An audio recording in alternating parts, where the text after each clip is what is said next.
दोस्तों नमस्कार।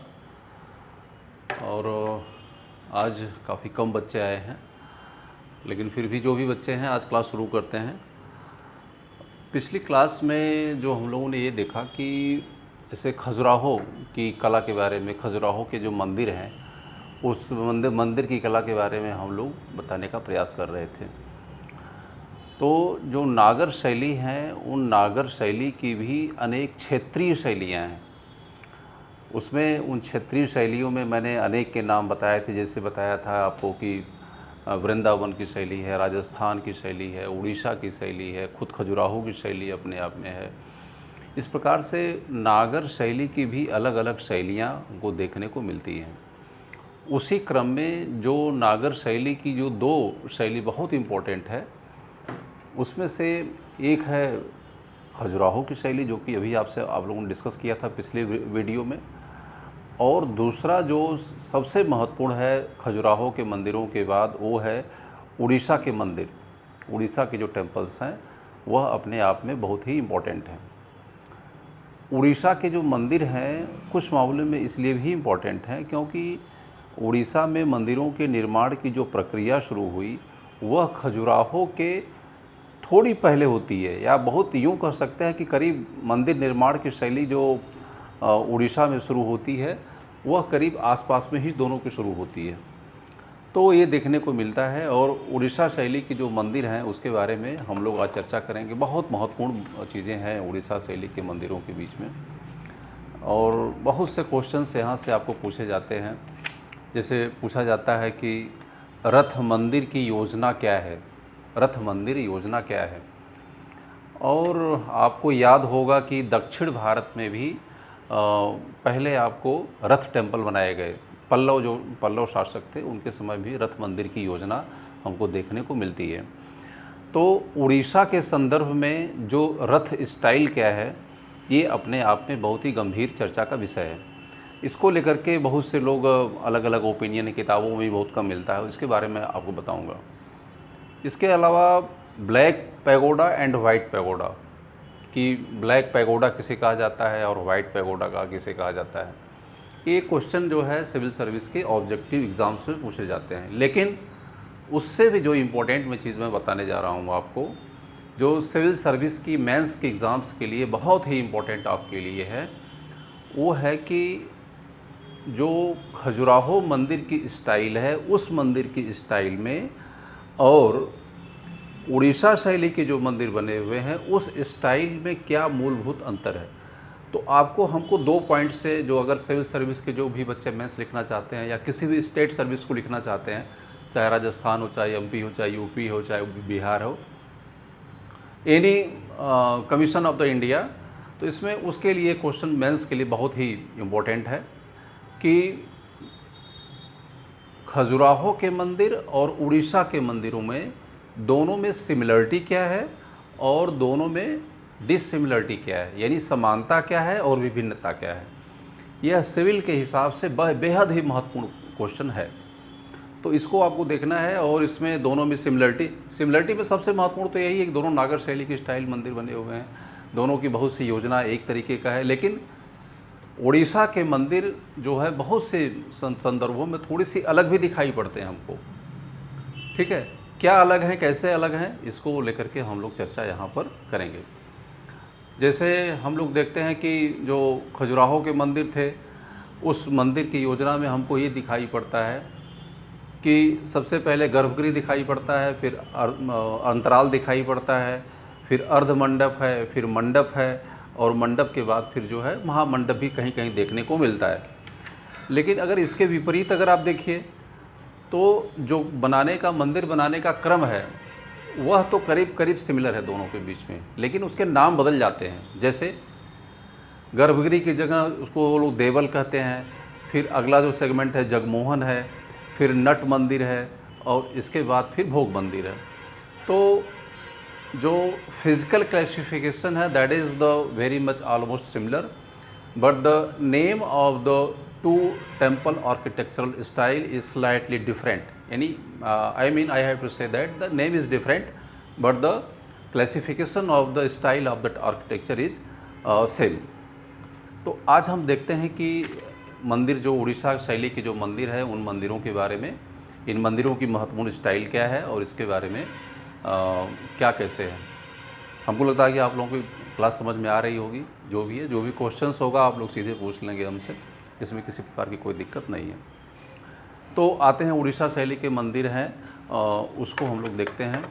सबसे महत्वपूर्ण तो मंदिर ये आपको ये देखना है कि जो उड़ीसा शैली के जो मंदिर बने हुए हैं इसके सेंटर कहाँ पे हैं और कैसे इसको बनाया गया है।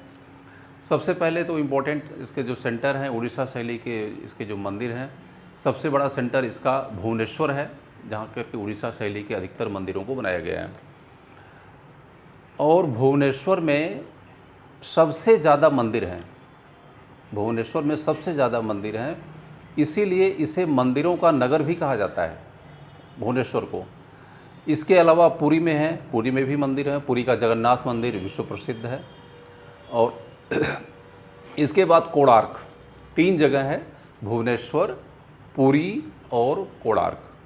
तो उड़ीसा स्टाइल के जितने भी मंदिर बने हुए हैं, अधिकतर जो मंदिरों का जो सेंटर है, जो केंद्र इसका है, वो है भुवनेश्वर, पुरी और कोणार्क। ठीक है ना।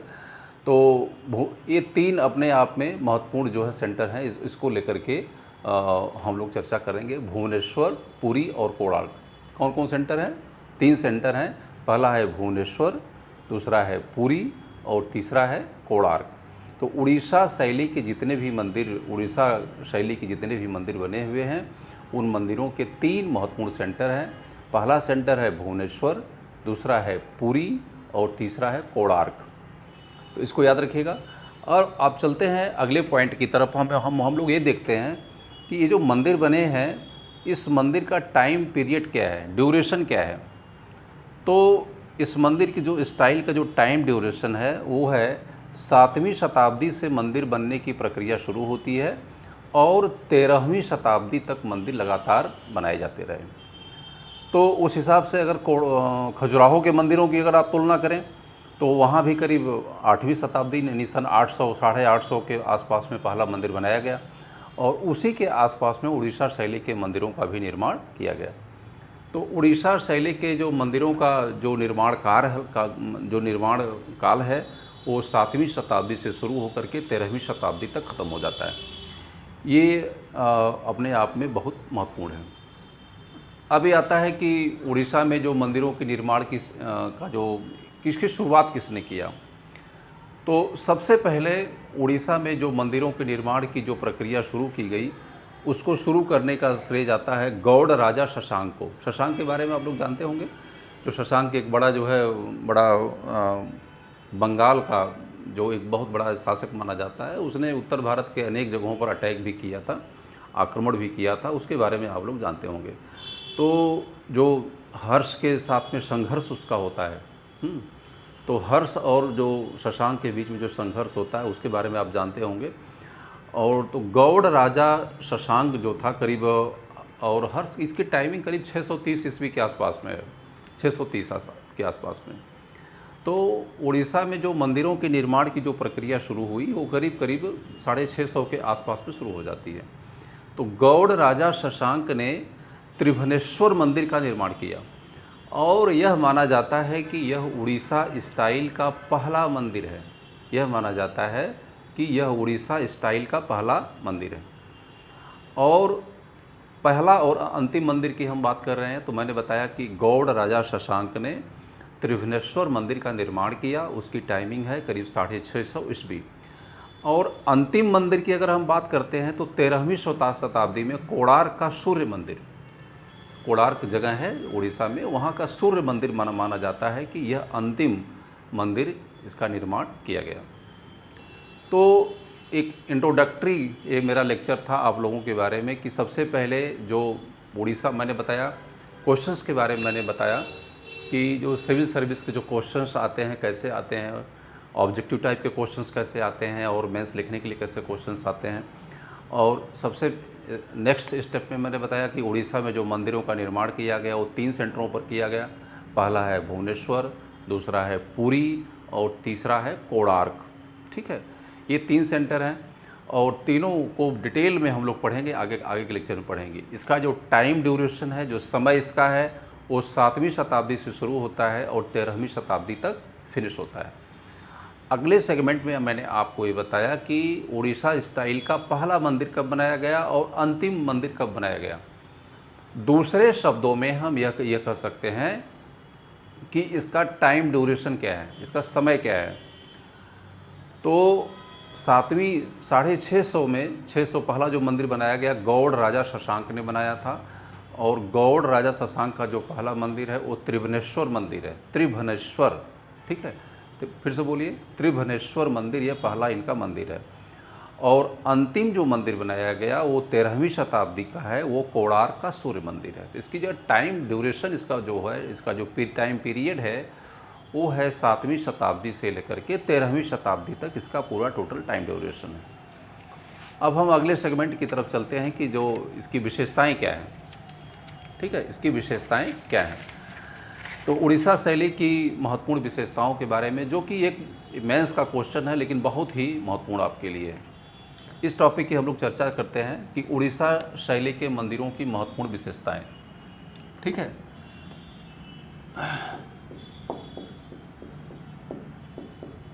उड़ीसा शैली के मंदिरों की महत्वपूर्ण विशेषताएं।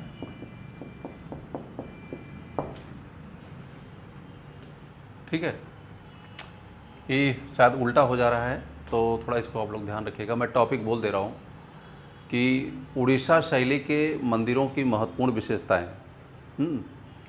तो ये है, इसमें जो सबसे जो इम्पोर्टेंट है क्या क्या है, मैं उसको ओरली बोल रहा हूँ, लिखने में चीज़ें रिवर्स हो जा रही हैं। इसमें जो सबसे पहला इसका मंदिर है वो है देवल।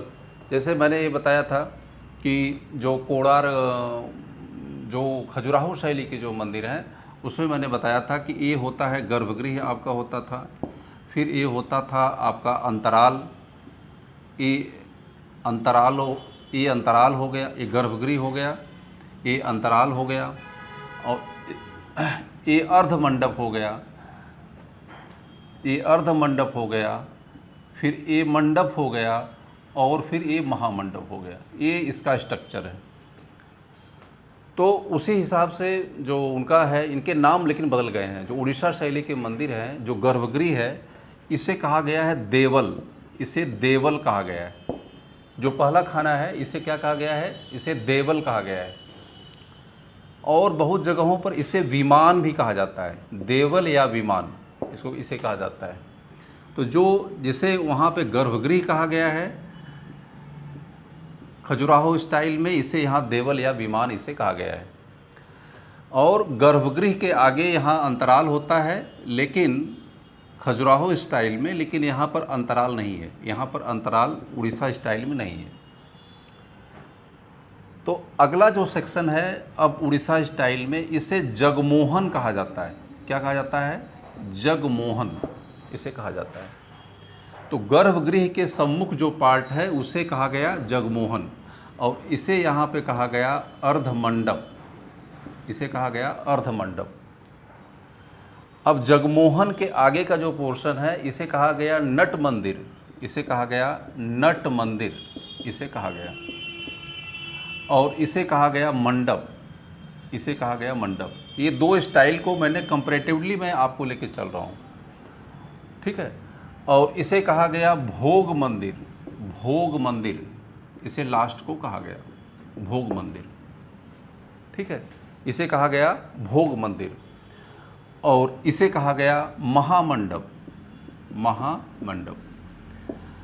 तो इस प्रकार से अगर देखा जाए तो जो इनकी योजना है कुल मिलाकर के, जो मंदिर की अगर दोनों की अगर तुलना करें, दोनों की तुलना करें तो ऊपर की जो स्टाइल है, ऊपर की जो स्टाइल है एक खजुराहो स्टाइल है, एक खजुराहो स्टाइल है, और नीचे की जो है स्टाइल वो उड़ीसा की स्टाइल है।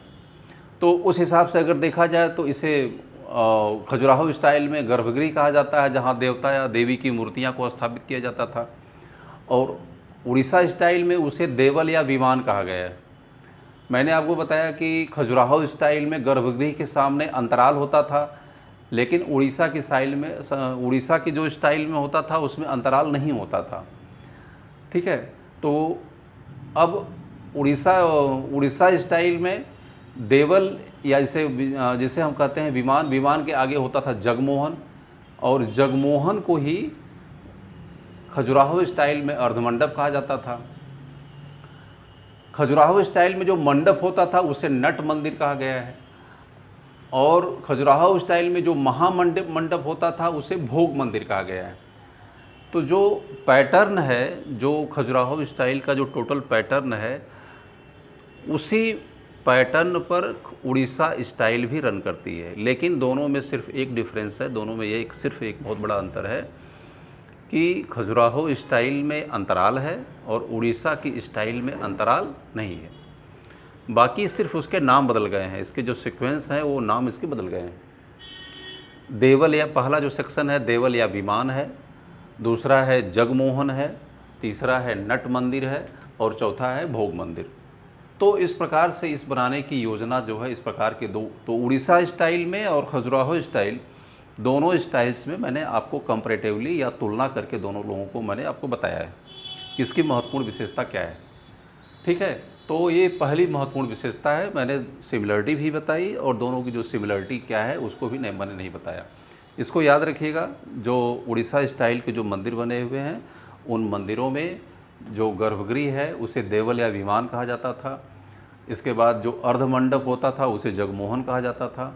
इसके बाद जो मंडप होता था उसे नट मंदिर कहा जाता था, और जो महामंडप होता था उसे भोग मंदिर कहा जाता था। देखिए, ये भोग मंदिर का मतलब जहाँ पर कि जो देवता होता था भोग लगाता था, यानी यहाँ पर खाना बनाया जाता था, और जो भी देवी और देवता होता था, जो इष्ट देवता होता था, उसे यहाँ पर भोजन परोसा जाता था। इसके बाद भोजन खाने के बाद नट का मतलब होता है नृत्य मंदिर। तो उड़ीसा शैली की जो महत्वपूर्ण मंदिर है उन मंदिरों में एक महत्वपूर्ण सेक्शन होता है नट मंदिर, नृत्य मंदिर। तो जिसे मंडप कहा जाता था वहाँ पर इसे यहाँ पर नृत्य करने की योजना है। तो उड़ीसा स्टाइल के जितने मंदिर हैं वहाँ पर जो देवदासियाँ होती थी, जो मंदिरों में देवताओं को खुश करने के लिए वहाँ पर बहुत सी कन्याएँ होती थी, जो खुद उपासिकाएँ होती थी, वो देवता के प्रशंसा में यहाँ पर नृत्य करती थी, इसीलिए इसका नाम है नट। ठीक है, और जो सबसे बड़े नटों के जो महाराजा है वो भगवान शिव को कहा जाता है, तो इसीलिए इसे नट मंदिर का नाम लिया गया है। नट मंदिर का मतलब ये होता है सिर्फ देवता की प्रसन्नता को उनको प्रसन्न करने के लिए, उनको खुश करने के लिए नृत्य करना, और किसी के लिए नहीं। ठीक है, इसे नट मंदिर कहा जाता है। और इसके बाद फिर है ये जगमोहन। जगमोहन को आप ऐसे कह सकते हैं विश्राम स्थल, यह है विश्राम स्थल की तरह से जगमोहन। तो इसके बाद यहाँ विश्राम करके और फिर यह है गर्भगृह में देवता को क्या करना, दर्शन करना, उसकी पूजा करना और उसकी अर्चना करना। इस प्रकार से इसका जो पैटर्न है उड़ीसा स्टाइल का जो मंदिर है उसमें देखने को हमको मिलता है। अच्छा, इसके बाद जो दूसरी जो महत्वपूर्ण स्टाइल है इसमें आपको देखने को ये मिलेगा कि मैंने खजुराहो स्टाइल का जो मंदिर मैंने आपको बताया कि जो खजुराहो स्टाइल का जो मंदिर है उसको बहुत ऊंचे आधार पे बनाया गया है, उसकी जो फाउंडेशन है बहुत ऊंची है। यह जो है खजुराहो शैली के मंदिरों की एक बहुत बड़ी विशेषता है। लेकिन अगर उड़ीसा शैली के अगर मंदिरों की महत्वपूर्ण विशेषताओं को अगर आपको देखना है तो जो इसकी फाउंडेशन है, जो इसकी आधार है, वो बहुत ऊंची नहीं है। ठीक है ना, पहला मैंने आपको बता दिया। दूसरा मैंने बताया कि जो खजुराहो स्टाइल के जो मंदिर बने हुए हैं उनकी फाउंडेशन यानी बहुत ऊंचाई पर जो है मंदिर बना हुआ है। देवता के दर्शन करने के लिए आपको बहुत सी सीढ़ियां चढ़नी पड़ती है, फिर इसके बाद आप ऊपर वहाँ पर पहुँचते हैं। लेकिन इस स्टाइल के मंदिरों में इसकी जो फाउंडेशन है बहुत ऊंची नहीं है, नीची फाउंडेशन के आधार पर इसे बनाया गया है। तीसरी जो महत्वपूर्ण योजना है कि खजुराहो के मंदिर में जो स्तंभों की योजना, स्तंभ जो है बहुत ही आश्चर्यजनक तरीके से बनाए गए। यानी जो स्तंभ जो पिलर्स हैं, पिलर्स को बनाने में एक निश्चित योजना को फॉलो किया गया है। और मैंने बताया कि ये जो स्तंभ थे उसके ऊपर शार्दूल और जो है बौने, दो की आकृतियों का ऊपर निर्माण किया गया है, जो कि अच्छी देखने में आकृतियाँ नहीं होती हैं। ठीक है ना, लेकिन उड़ीसा के मंदिरों में स्तंभ की यानी पिलर की कोई योजना नहीं है। तो एक बहुत बड़ा अंतर है। तो पिलर की कोई योजना नहीं उड़ीसा के मंदिरों में हमको देखने को मिलती है। पिलर स्तंभ बनाए गए हैं, लेकिन वे स्तंभ को सिर्फ जो मंदिर का वेट है, उस भार है, उस भार को कैरी करने के लिए बनाया गया है। जो मंदिर का वेट है, लेकिन उस मंदिर में किसी प्रकार की कोई सौंदर्य या उस मंदिर के इस ऐसा या उसको एक अच्छे ढंग से मंदिर के पार्ट के रूप में नहीं दिखाई पड़ता है। ये लगता है कि मंदिर का जो वेट है, जो है भार है, उस भार को कैरी करने के लिए इस मंदिर की योजना को बनाया गया है। और एक और भी इम्पोर्टेंट है कि खजुराहो के मंदिरों को देखिए अगर, तो खजुराहो के जो मंदिर है उसका आंतरिक भाग जो है काफ़ी सादा नहीं है। यानी खजुराहो के मंदिर है जो गर्भगृह के चारों तरफ जो मंदिर का जो आंतरिक भाग है, जो इंटरनल पार्ट है, वह डेकोरेटेड है। यानी उसे भिन्न भिन्न की मूर्तियों और देवी देवताओं की मूर्तियों का अंकन वहाँ पर किया गया। लेकिन उड़ीसा शैली का जो मंदिर बना हुआ है, इस मंदिर में हमको अंदर का पार्ट यानी गर्भगृह के अंदर का पार्ट है, वह एकदम सादा दिखाई देता है, प्लेन दिखाई पड़ता है। तो खजुराहो के मंदिर और उड़ीसा के मंदिरों में जो महत्वपूर्ण अंतर है, ये अंतर ये भी है कि उड़ीसा के मंदिरों में जो गर्भगृह के अंदर यानी मंदिर के जो अंदर का पार्ट है वो सादा है, लेकिन खजुराहो के मंदिरों में यह इससे पूरी तरीके से डेकोरेटेड दिखाया गया है। इसके बाद हम लोग आगे चलते हैं कि आगे इस प्रकार की योजना कैसी क्या है। उड़ीसा शैली के जो मंदिर बनाए गए हैं और खजुराहो शैली के जो मंदिर बनाए गए हैं, दोनों को हम लोग मैं तुलना भी कर रहा हूँ और आपको मैं विशेषता भी इसकी मैं बता रहा हूँ। खजुराहो स्टाइल का जो मंदिर बना हुआ है, मैंने आपको बताया कि इस मंदिर को बहुत ऊंचे प्लेटफॉर्म पे बनाया गया है। खजुराहो का जो मंदिर है, ये खजुराहो का जो मंदिर है, यह इसको बनाया गया है बहुत ऊंचे प्लेटफॉर्म पे बनाया गया है। ऐसे इसको मैंने बताया ऐसे बनाया गया है। तो ये मंदिर हो गया, मंदिर के 2-3 पार्ट हो गया। एक गर्भगृह हो गया, ये अंतराल हो गया, ये अर्धमंडप हो गया, ये महामंडप हो गया। ठीक है, ये मंदिर की योजना है। ये पूरे इतने पार्ट में मंदिर फैला हुआ है। ये मंदिर को ऊंचे फाउंडेशन पे बनाया गया है, लेकिन इस मंदिर के चारों तरफ कोई चहारदीवारी नहीं बनाई गई है। लेकिन खजुराहो स्टाइल के जो मंदिर हैं, इसके चारों तरफ ऐसे एक चहारदीवारी बनाई गई है। ऐसे एक चहारदीवारी बनाई गई है और चारों दिशाओं में इसके 4 प्रवेश द्वार भी इसके बनाए गए हैं। 4 दिशाओं में 4 प्रवेश द्वार। तो खजुराहो स्टाइल के जो मंदिर बनाए गए हैं, काफ़ी ऊंची फाउंडेशन पे बनाए गए हैं और उस फाउंडेशन के चारों तरफ किसी भी प्रकार की कोई वाल या कोई किसी प्रकार की दीवार नहीं है। लेकिन उड़ीसा स्टाइल के जितने भी मंदिर बनाए गए हैं, इसके चारों तरफ एक प्रकार की एक चहारदीवारी या इसे परकोटा कहा जाता है, एक परकोटा का इसका निर्माण किया गया है। ये दोनों स्टाइल्स में और दोनों की महत्वपूर्ण विशेषताएं हैं। और जो एक परकोटा या जो इसकी बाउंड्री वाल है, उस बाउंड्री वाल में चारों दिशाओं में 4 एक प्रवेश द्वार के रूप में इसको बनाया गया है। ठीक है। और खजुराहो स्टाइल के मंदिर मैंने आपको बताया था कि जो खजुराहो स्टाइल के जो मंदिर हैं और इस स्टाइल के मंदिर हैं, तो खजुराहो स्टाइल के मंदिर को मैंने आपको बताया था कि जो गर्भगृह है, गर्भगृह के जो मंदिर का जो शिखर है वो सबसे ऊंचा है और इसके बाद अर्धमंडप में उससे कम है, मंडप में उससे कम है और महामंडप में जो मंदिर की ऊंचाई है, जिन शिखर की ऊंचाई सबसे कम है। उसी प्रकार से उसी पैटर्न के आधार पर उड़ीसा के मंदिरों की भी विशेषता हमको देखने को मिलती है। उड़ीसा के जो मंदिर हैं उसमें गर्भगृह, इसे देवल या विमान कहा जाता है, उसकी ऊंचाई सबसे ज़्यादा है। जगमोहन की जो ऊंचाई होती है उससे कम है, नट मंदिर की उससे कम है और जो भोग मंदिर है यानी जो भोग मंडप है उसकी ऊंचाई सबसे कम दिखाई पड़ती है। तो इस प्रकार से देखते हैं, अगर आप उसको एक लाइन खींचें तो एक सीधी वक्र रेखा सीधी जो है मंदिरों के ऊपर से दिखाई पड़ती है। और अब आती है विशेषता कि इस मंदिर को बनाया कैसे गया। तो इस मंदिर को बनाने में उदयगिरी और खंडगिरी जो कि वहाँ के महत्वपूर्ण स्टोन्स हैं, वहाँ के स्टोन्स या वहाँ के पत्थरों का प्रयोग किया गया है। तो एक ये करीब आधा घंटे का मेरा करीब लेक्चर था आप लोगों के सामने। इसमें 2-3 चीज़ों को मैंने आपको बताया। मैंने सबसे पहले तो ये बताया कि इसका जो टाइम ड्यूरेशन क्या है, इसका समय क्या है, कि किन किन जगहों पर इसको मंदिरों का निर्माण किया गया। सबसे पहले मैंने आपको बताया कि आपका भुवनेश्वर है, पुरी और कोणार्क 3 जगहों पर मंदिरों का निर्माण किया गया। इसकी ड्यूरेशन 7वीं यानी 650 ईस्वी से लेकर के 13वीं शताब्दी तक है। दूसरी पॉइंट मैंने बताया कि इस स्टाइल के जो पहला मंदिर कब बनाया गया और लास्ट मंदिर कब बनाया गया। तो पहला मंदिर जो बनाया गया शशांक के द्वारा बनाया गया, इसे त्रिभुवनेश्वर मंदिर कहा जाता है। और 13वीं शताब्दी में जो अंतिम बनाया गया वो कोणार्क का मंदिर बनाया गया। और उड़ीसा शैली की जो महत्वपूर्ण स्टाइल के जो मंदिर बने हुए हैं, उन मंदिरों की महत्वपूर्ण विशेषताओं के बारे में मैंने आपको बताया कि इससे कितने पार्ट में कैसे कैसे इसको बांटा गया है।